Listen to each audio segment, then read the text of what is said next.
Good morning, everyone. Today we're going to be pulling this outboard motor off of this boat. It really is a big, beautiful Nissan 140 outboard motor. Brand new Tohatsu power head that only has about 10 hours on it. Nice stainless prop. Really nice motor. But the boat isn't very good. You see that the transom's about to fall off. Cracked all the way down.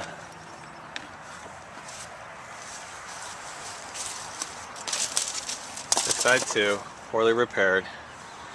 And the boat's got no title, so I'm giving it to my neighbor and she's going to turn it into a bow fishing platform. And I'm keeping the motor.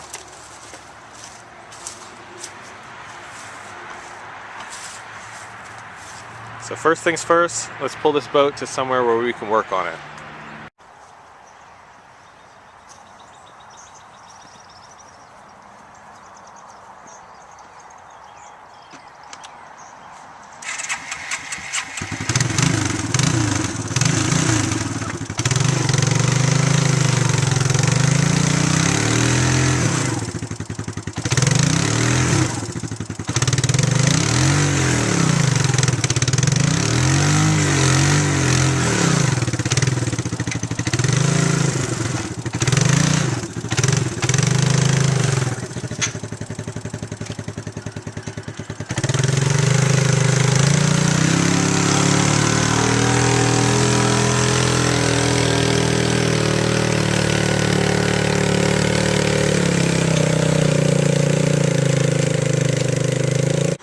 Okay, so this process actually really isn't all that hard. It only takes about 45 minutes to pull a big one like this off.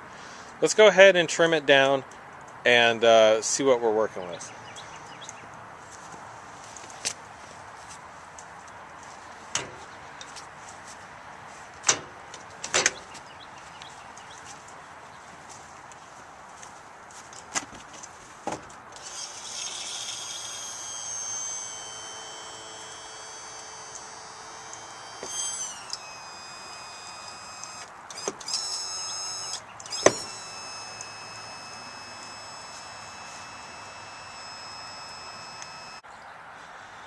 So first off, thank you Nissan. Nice strong grab hook here that I can put my lift on.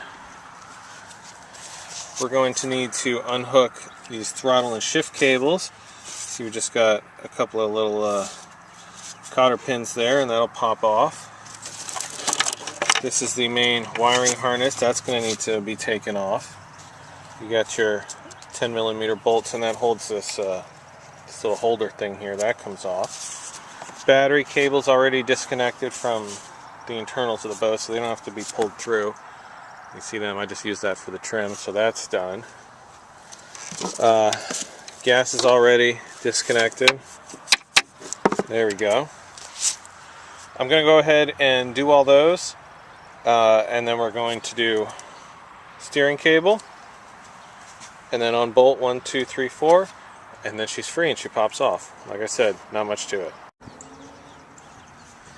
Alright, so the pins are out and these guys just pop out. That's easy. Took this plate off. It was right here.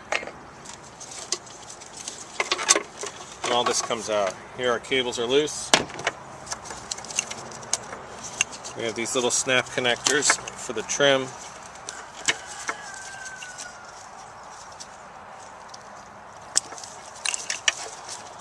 And then this is the main wiring harness here.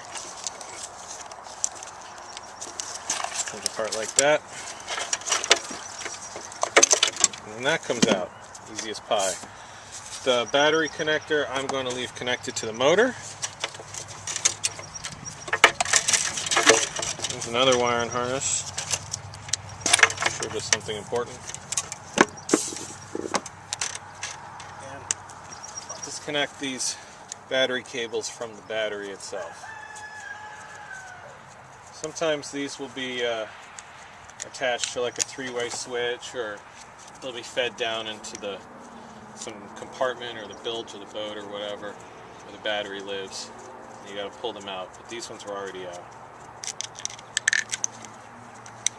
Alright, battery cables.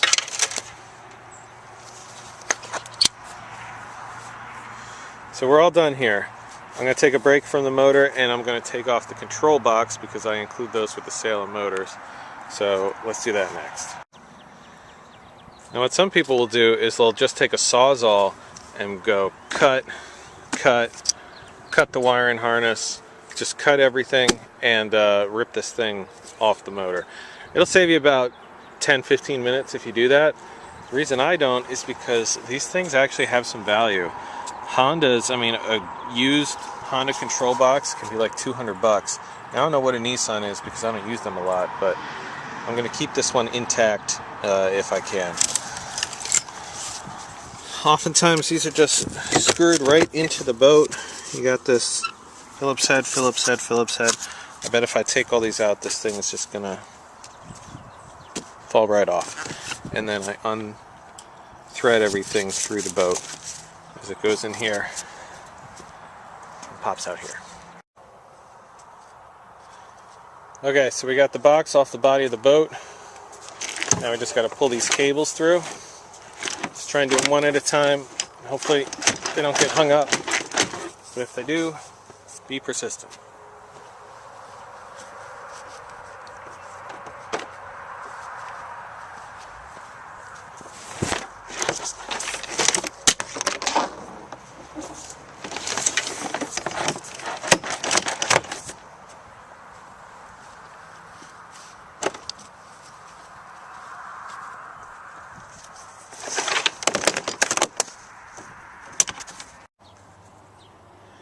There we go, coiled up nice and neat. We're getting there. Let's go after the steering cable. You got one big nut right here that needs to be unthreaded. And then this little guy needs to be taken off.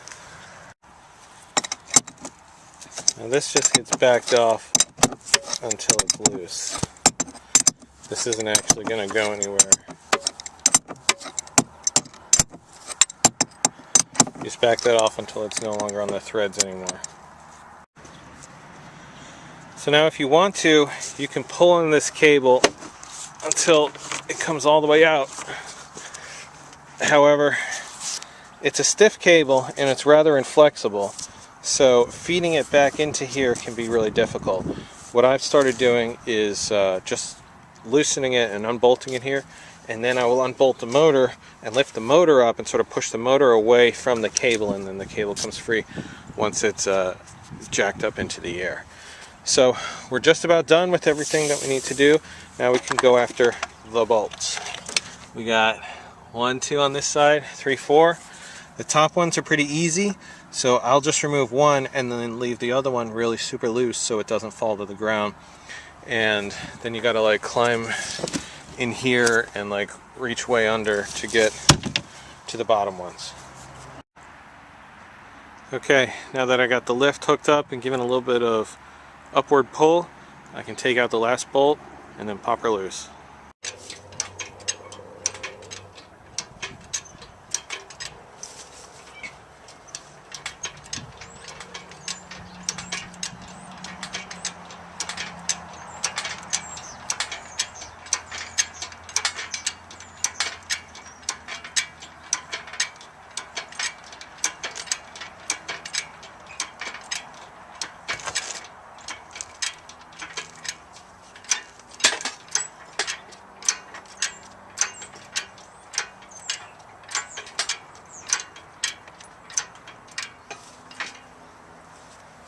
Yay!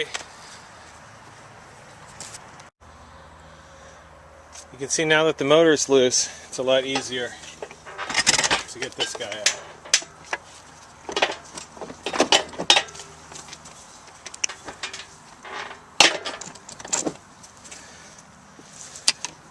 Now we're off. Let's pull the boat out of the way and we'll put a stand right here and put it on it. So there you go. Good work. You're all done. I'm proud of you.